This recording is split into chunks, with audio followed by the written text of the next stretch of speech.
morning and happy Friday. Today we're going to be going over our day 14 math.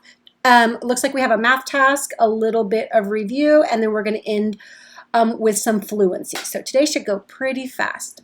Let's go ahead and get started. Robin wants to buy 3 rings. Each ring costs 20 cents. She has 1 quarter, 2 dimes, and 5 nickels. Does she have enough money? Well, and this is there's two different parts to this. So we have to figure out 2 different things. First, we need to figure out how much Robin needs to buy the 3 rings. And we're going to have to do that by adding up the cost of the rings 3 different times.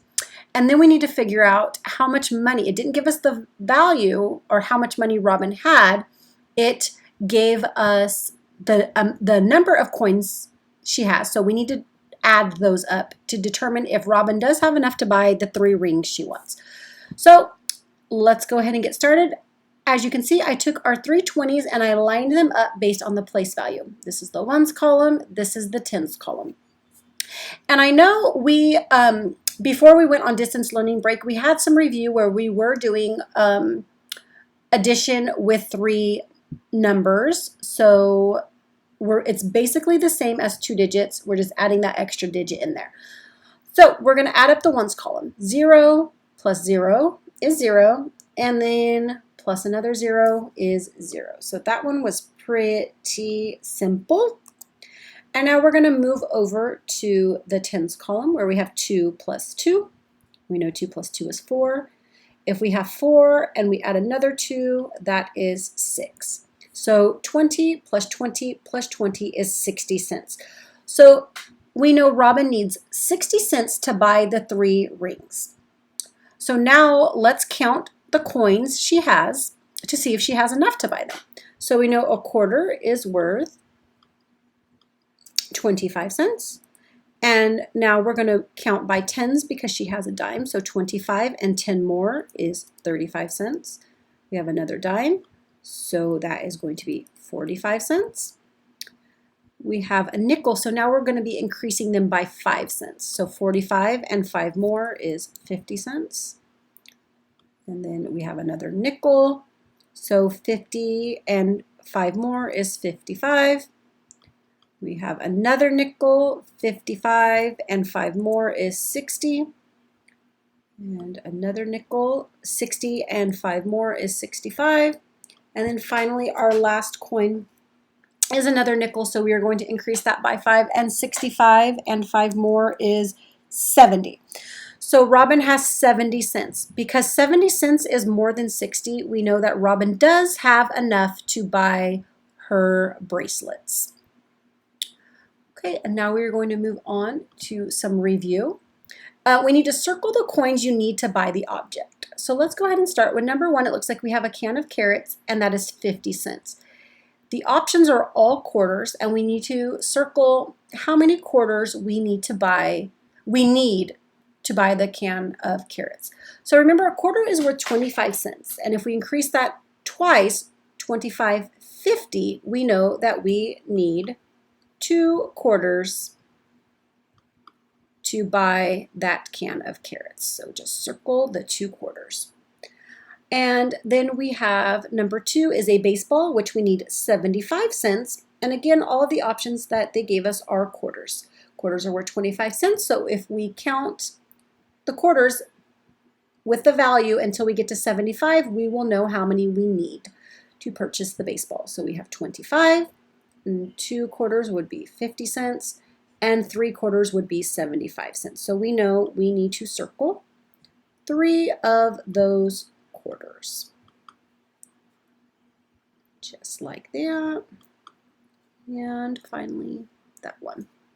Okay, and then moving on, we have 3, 4, and 5 are very similar to the first number 1 and number 2, where we're needing to circle the amount of coins needed to purchase the item. Number 3, the item is a balloon, and we need 60 cents. Because we are counting dimes, these are dimes, each dime is worth 10 cents, so we need to count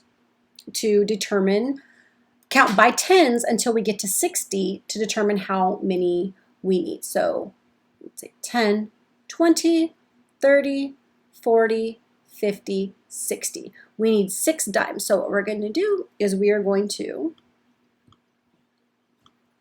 circle the 6 dimes. There is 2, 3, oops, did it again, 4, 5, and lastly we have 6. Now I am going to want you to try 4 and 5 on your own.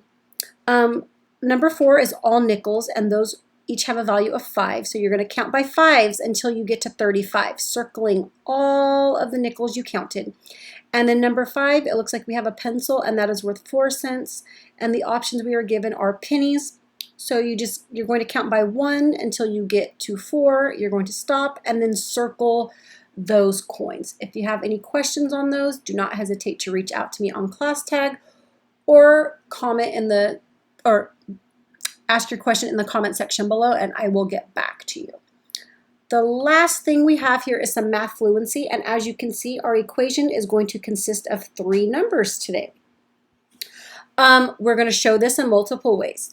So the first strategy we're going to use is standard algorithm, where we are lining up these numbers based on the place value. So as you can see, I have 23 plus 17 plus 32, and because each of them is an addition sign, we know we are looking for the sum of these numbers.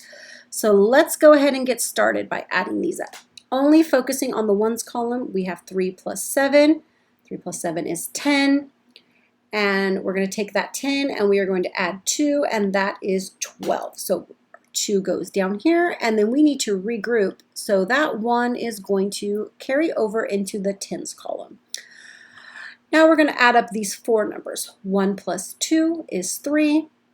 3 plus 1 is 4. And 4 plus 3 is 7. So we know if we added all of those numbers up, we have 72. If we do that using models or visuals, you're just literally, we represented 23. So we had a 10 and 3 ones using those base 10 blocks. Then we had a 1 and 7 ones, and then we had a 1, 2, 3 that are going to represent the 3 and 32, and then 2 ones. To represent our regrouping, all you have to do is trade out 10 ones for a 10 bar. But all you're doing is representing, using base 10 blocks, representing all of the digits in that equation. When it asks you to write a story, you are coming up with your own word problem. What we came up with, Caesar has 23 marbles. Elias has 17 marbles. Cadence has 32 marbles. How many marbles do they have in all? So that is a word problem that is going to represent that equation. Now, the last thing we need to do is check our work. How do we know our answer is correct? We're going to use that inverse operation. Because our equation was addition, we are going to use subtraction to check our work. And what I'm going to do, I'm going to use the sum that we came up with, which is 72, and I'm going to subtract it from one add-in. And then whatever the difference is there, I'm going to subtract that from from an additional add-in, and that should equal the final add-in. And it does. We have 32 is represented, 17 is represented, and 23 is represented, as well as the sum, which was 72. So we know our work is correct. I hope you all had a wonderful week and you enjoy your weekend. If you have any questions, please reach out to me and I will do my best to get you an answer. You guys stay safe and we will talk soon. Goodbye.